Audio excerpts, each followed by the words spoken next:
about the worst form of technology that you can think of in terms of warfare against the living diversity of this planet is genetic engineering. There is no other technology designed to mutilate, manipulate, dismember and push into extinction the richness of life that we have inherited, which we are obliged as human beings to protect, which we are obliged as human beings to participate with in terms of the fruits of this earth. Ce document exclusif présente un congrès scientifique organisé par la Fédération internationale des mouvements d'agriculture biologique, l'IFOAM. Cette conférence est avérée cruciale pour le futur développement de l'agriculture biologique. Mais plutôt que de vous expliquer ce qu'est l'IFOAM, nous avons choisi de vous faire découvrir par vous-même son histoire humaine et scientifique. Pour vous donner une idée de l'atmosphère du congrès, voici M. Hervé Laprairie, le président d'IFOAM, une personnalité très suivie dans le monde de l'agriculture biologique. Organic agriculture can ensure the long-term security of human and material resources, producing sufficient food of high quality whilst protecting the environment and conserving biodiversity. Organic agriculture provides the means to achieve real, sustainable food security for all. Global food security requires organic agriculture.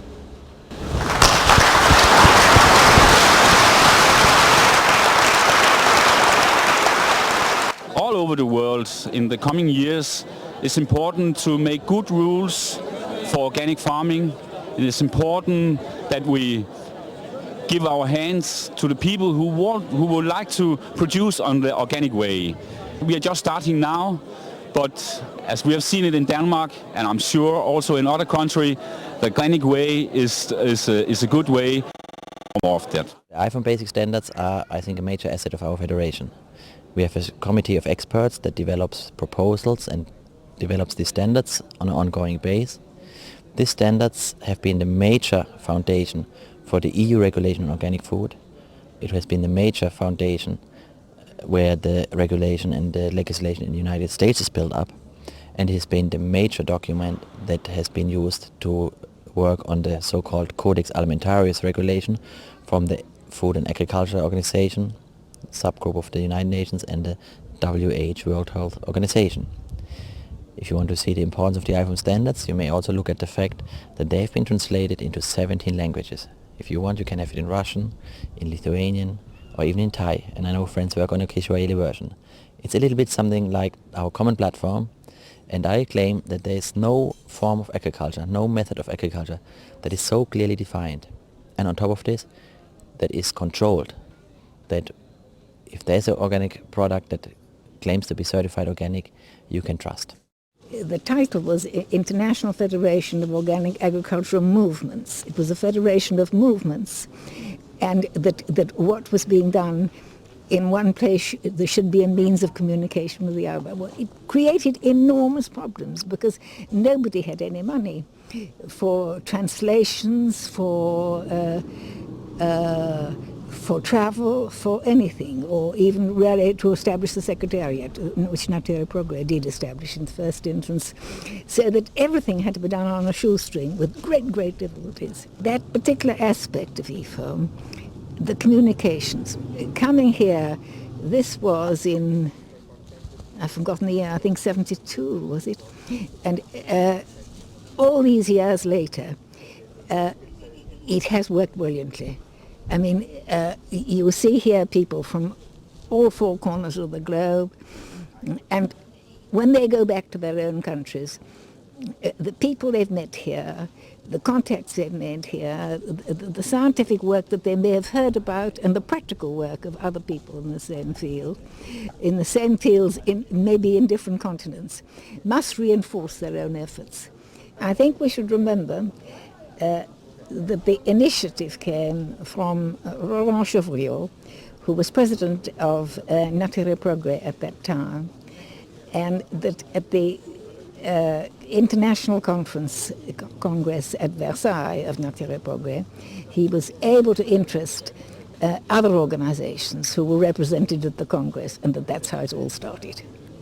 My name is William Lockritz. I come from the United States where I teach about agriculture and environment at Tufts University. I'm here because I was at the very first IFOAM conference, which was held in 1977. I had recently begun doing research on organic farming in the United States, which was not very common in those days. And the first conference was very exciting to me because I met counterparts from many, many countries who were doing similar work, and I had never met these people before. And I'm here now because I've liked IFOAM ever since, and it's interesting to see all the things that have happened in 19 years, more countries, more presentations, more topics, and all that. So I expect to keep going to IFOAM conferences as much as is possible, and I find it quite stimulating and enjoyable to meet some old friends from 10 or 15 years ago and to meet a couple of new people from some other countries as well.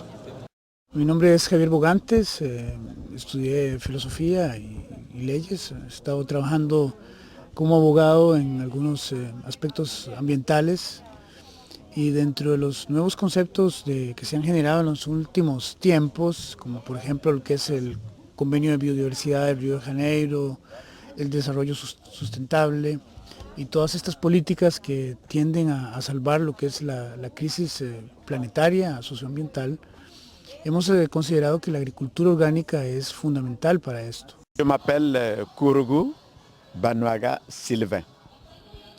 Je suis de formation formateur des jeunes agriculteurs depuis 1961. J'ai fait 34 ans de carrière en milieu rural et donc quotidiennement j'ai partagé ma vie, mon expérience, mes joies et mes peines avec la paysannerie.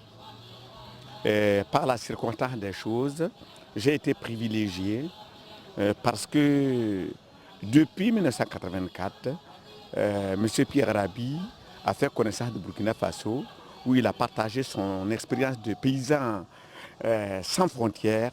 Premier bilan, c'est que l'intuition du départ n'a pas été fausse, c'est-à-dire que je pensais vraiment que notre système, déjà en 1960, je le remettais un petit peu en cause, je remettais en cause surtout le productivisme et la croissance économique en tant que telle, c'est-à-dire cette règle du jeu qui est fondée sur l'accumulation illimitée et indéfinie, et que cette orientation allait à l'encontre d'un développement humain, c'est-à-dire de l'homme dans toutes ses dimensions.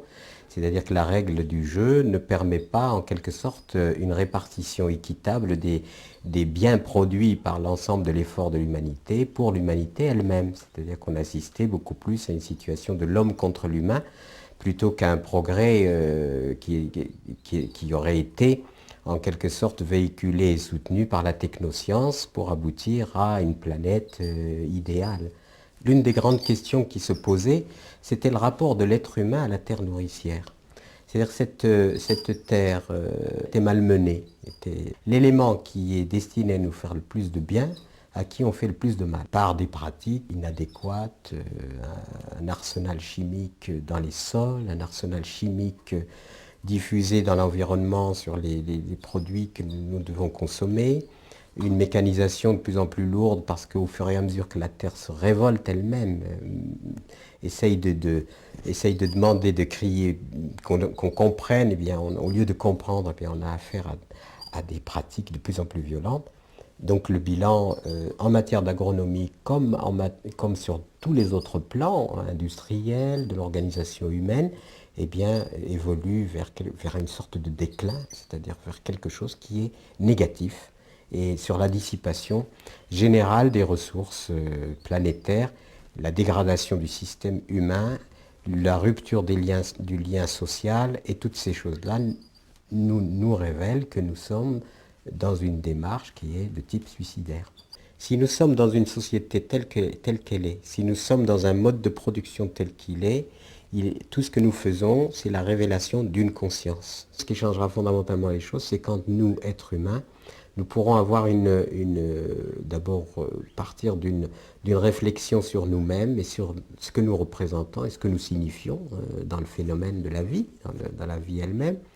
Et partant de cette réflexion, va nous amener à une nouvelle vision du monde qui permettent de modifier notre mode à la fois de gestion de la biosphère, et à la fois de la gestion de la planète tout entière, parce qu'il ne faut pas oublier que c'est une planète oasis. C'est-à-dire que ce que m'a révélé, ce qui a été le plus pertinent pour moi à travers les recherches, par exemple, de l'astrophysique ou tous les programmes des cosmonautes et autres, c'est bien plus, ce qui est plus important, c'est que ça nous a révélé que la planète Terre était une planète oasis, perdue dans un désert sidéral, et que nous ne pouvons pas faire n'importe quoi.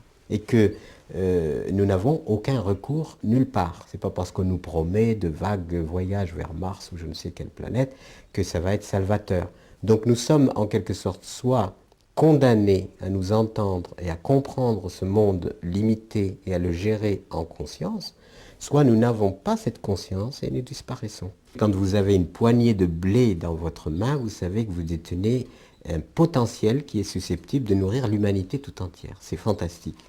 Donc c'est une capacité de démultiplier la force existante de la vie, et c'est ce qu'on appelle le durable, le reproductible, etc. Donc nous avons eu le génie d'acquérir ces moyens de la reproductibilité, de la durabilité.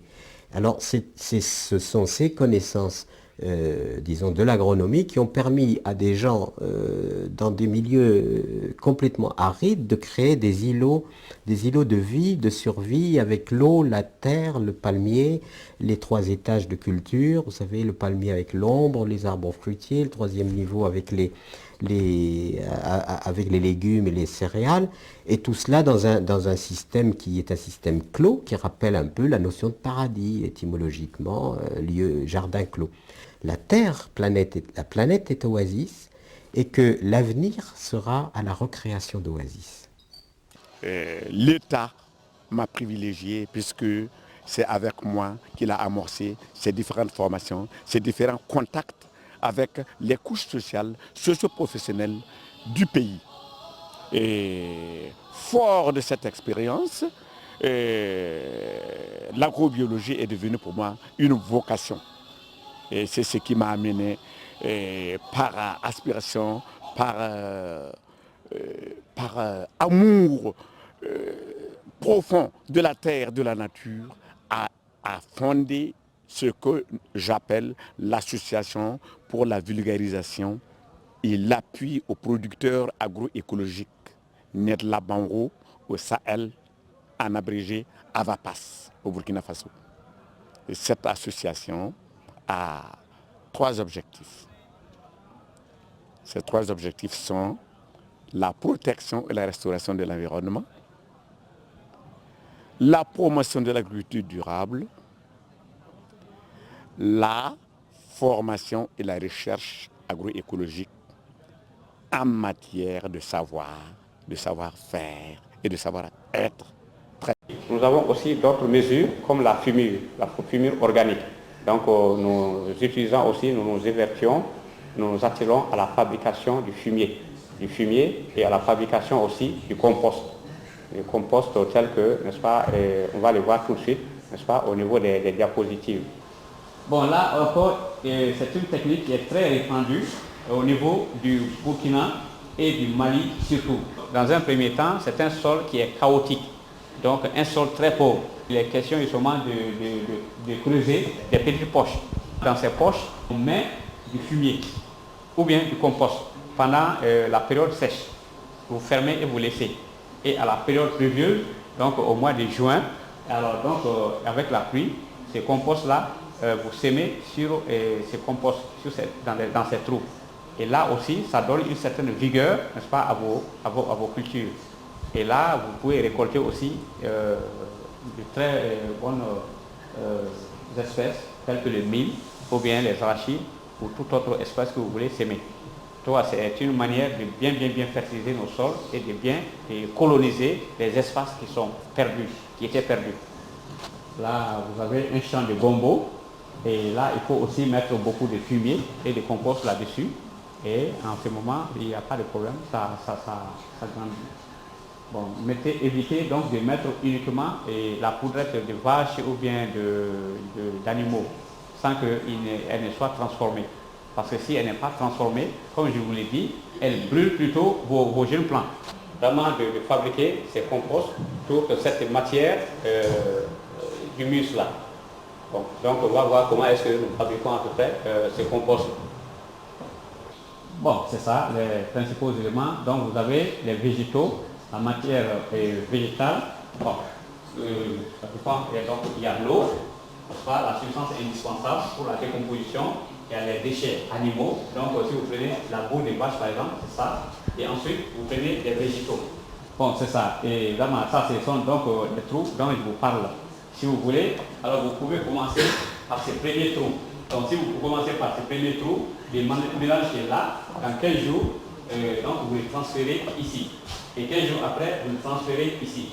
Bon, il faut faire en sorte que, n'est-ce pas, ça soit dans le sens des eaux. Parce que l'eau de surface, si c'est pendant l'hivernage, donc l'eau de ruissellement, il faut faire en sorte que cette eau puisse justement s'infiltrer dans votre trou. Et cela justement favorise la décomposition. Bon, tant qu'il n'y a pas de décomposition aussi, il ne peut pas y avoir compost. Et je m'appelle Komla Folie. Je suis le responsable d'une organisation paysanne qui s'appelle GED, Groupement des Jeunes pour l'Entraide et le Développement. C'est une organisation créée le 19 avril 1987 sous mon initiative et qui œuvre pour la promotion de l'agriculture biologique au Togo. Et nous faisons comme activité le maraîchage, l'agriculture et l'élevage. Et tout est bio. Donc nous intervenons aussi dans le domaine de la formation, de la protection naturelle des cultures. C'est-à-dire là que nous préparons nos propres insecticides. Donc nos actions nous ont amenés à organiser certaines séries de séminaires. Et à l'issue de ce séminaire, un réseau local, le tout premier même au Togo, est né. Et ce réseau est dénommé Réseau local d'agriculture écologique. Ce réseau compte actuellement 144 membres et dont je suis actuellement le coordinateur général. Nous avons commencé par la région des plateaux ouest où il faudrait préserver ce qui existe encore un tout petit peu. Donc nous organisons des sessions dans le domaine de la protection de la forêt, et des sensibilisations sur la désertification. Nous essayons d'amener des jeunes aussi à s'intéresser à l'agriculture biologique. Donc nous avons sur ce plan commencé des actions dans des écoles aussi pour que depuis la base les gens s'intéressent à ce type d'agriculture. My name is Elizabeth Mokotong from South Africa. And I come from a country which has just been liberated from the oppressive system of government. My work involves working with women in the rural areas because at the end of the day we have to answer the problems of hunger, malnutrition. Therefore household food security, it is important. And it is also important to help women to produce in a sustainable manner.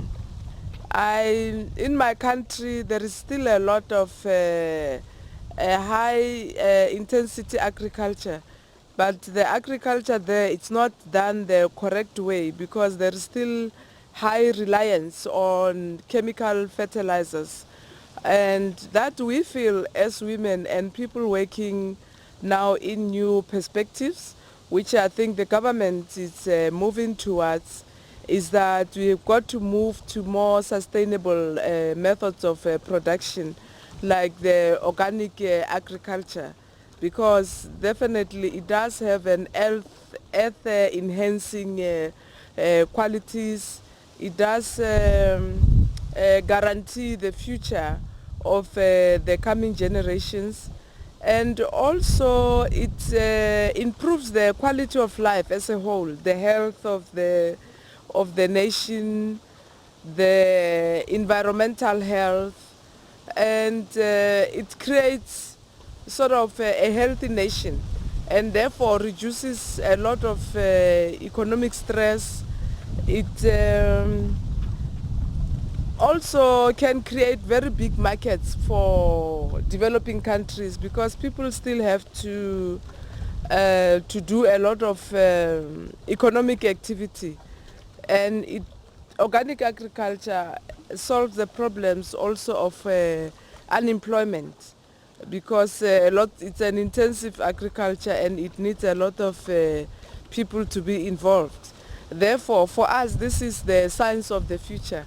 And we are hoping most African countries, especially governments, will see the need to switch over to this type of mode of production.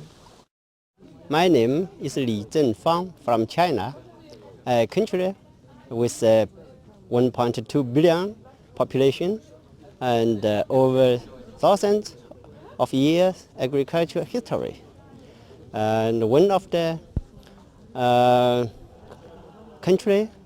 one of the largest country consuming the chemical fertilizers and pesticides.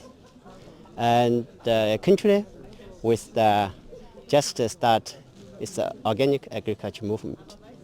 So I'm a professor and the director of Organic Food Development Center of China National Environment Protection Agency. Our center is the sole center responsible for organic agriculture development and organic food certified. So ours is a certification, research, inspection, education, and extension center. Organic agriculture should be further promoted. So I think organic agriculture will nourish our people, will nourish our future generation, and will protect our environment. From the materials that I have seen and from the symposium that I have attended, I see a lot of good things that are going on with IFAM.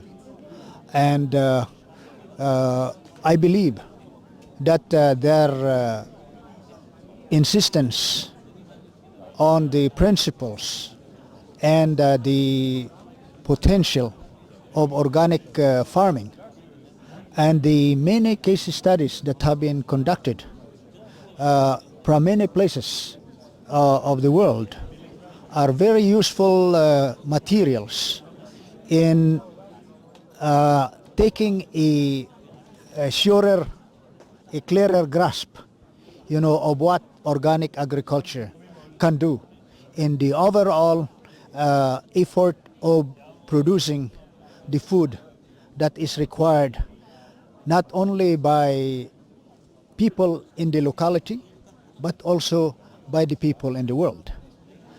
Because the challenge of the world is of two kinds. On one hand, it is to be able to produce the food that is required for the population, both in the rural areas, in the urban places, and even in places where agriculture is not practiced. On the other hand, we have the responsibility of making agriculture as ecologically sound, conserving and even regenerating the environment in order that it becomes even more productive and in order that the next generation will be able to benefit from the work that we are doing. Pour la première fois officiellement, les Nations Unies étaient représentées par la FAO, l'Organisation mondiale de l'alimentation et de l'agriculture, dont le représentant Dr Tito Contado arriva au Danemark plus que sceptique sur les potentialités de l'agriculture biologique. Mais à la fin du congrès, il retourna au siège de la FAO suffisamment impressionné par les résultats de recherche et de développement de cette agriculture pour remettre un rapport positif. 3 années plus tard, en 1999, notamment grâce au travail de communication de l'IFOAM, la FAO déclara officiellement « L'agriculture biologique est le modèle de l'agriculture durable ». Il est temps aujourd'hui de fournir les budgets appropriés pour appliquer l'agriculture biologique à l'échelle planétaire afin de refertiliser le milliard d'hectares stérilisés par de mauvaises conduites agricoles. L'agriculture est rentrée dans une phase qui est un peu équivalente à ce qui est arrivé à l'industrie dans les années 50-60. Jusqu'alors, on a demandé aux agriculteurs de produire, ils l'ont fait, on a même des excédents. Maintenant, on demande aux agriculteurs de rentrer dans une autre phase, on leur demande de faire de la qualité, alors que jusqu'alors, ils font surtout des aliments pour les cochons.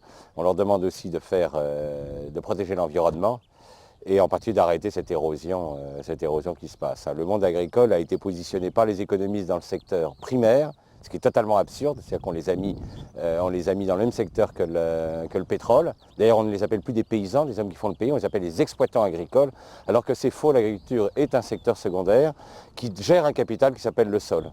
Et gérer ce capital, c'est évidemment surtout pas le faire partir par érosion, c'est apprendre au contraire à l'améliorer.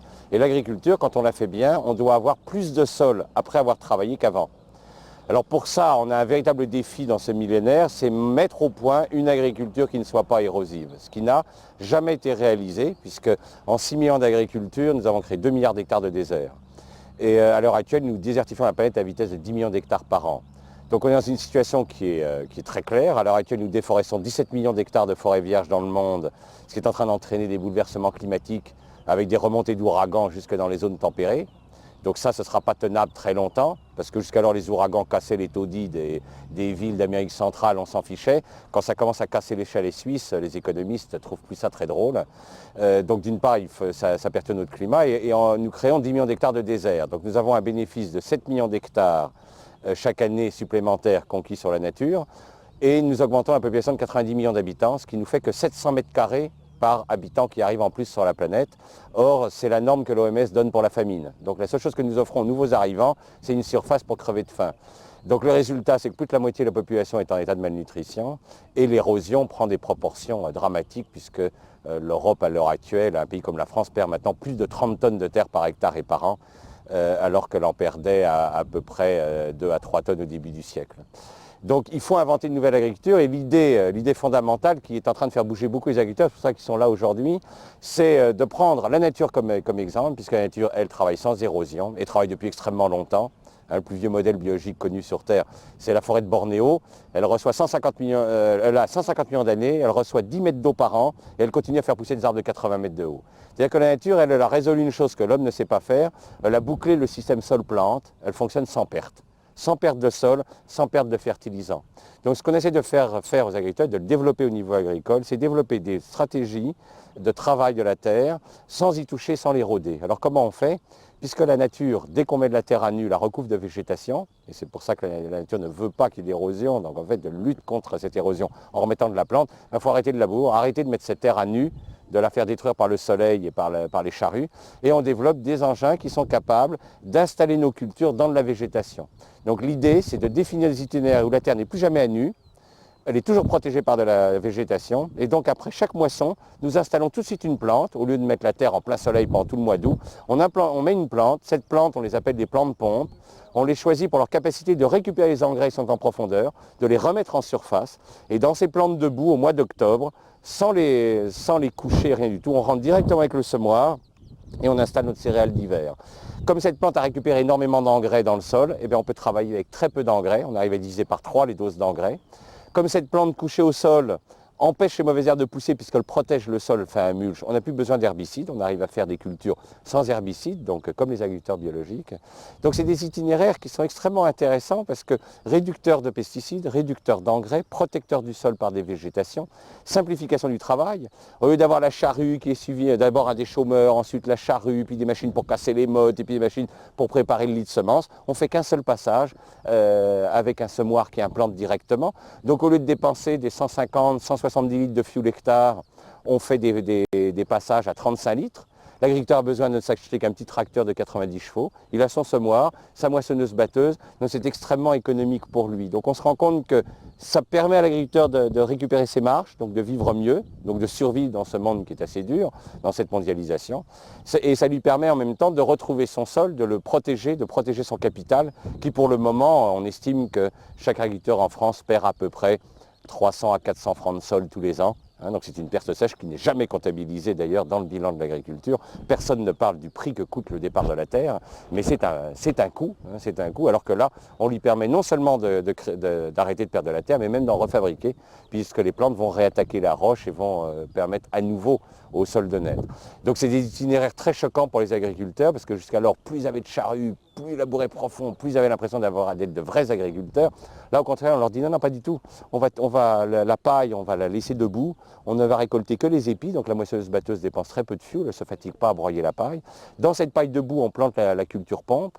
Cette culture pompe récupère tout. Et dans cette plante qui peut monter au Brésil, on arrive à obtenir des plantes qui font 5 mètres de haut, donc on sème dans 5 mètres de végétation.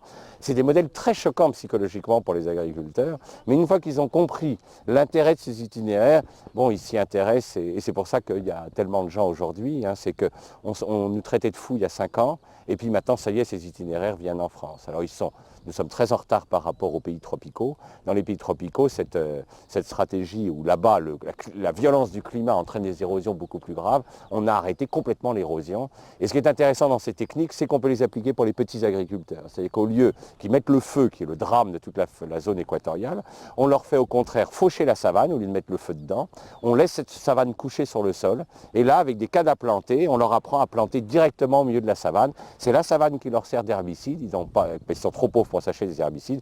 Et on arrive avec ces techniques-là, chez des petits agriculteurs, à leur tripler leur rendement dès la première année. C'est-à-dire que chez des petits agriculteurs malgaches qui font 7-8 quintaux en riz, on arrive à leur faire passer à 30 quintaux sans augmenter leur charge d'engrais et surtout en faisant leur passer la pénibilité du travail de 120 heures de travail à l'hectare à 30 heures. Donc ces techniques-là sont à la fois une aide pour le petit paysan pauvre, comme pour l'agriculteur de nos régions aisées. Donc une stratégie qui est intéressante pour l'ensemble du monde agricole. Sur la racine, c'est net là. And so what we put on this soil, we start by a system was developed by Segui and Buzinac in Mato Grosso, what they call the palm plant. I mean a family of Gramineae of tropical country who are able to grow, the roots grow of this plant is 5 cm per day in depth. That means in 60 days you obtain a development of roots of 3 meters deep and you have development of stem of 4 meters high in 60 days. I feel the organic movement is really the way to the future, into the 21st century. And to me, being organic is not just an issue of techniques of farming. It's not just replacing pesticides with another method. It is really a relationship of people with the earth and each other. To be organic means to have relationship.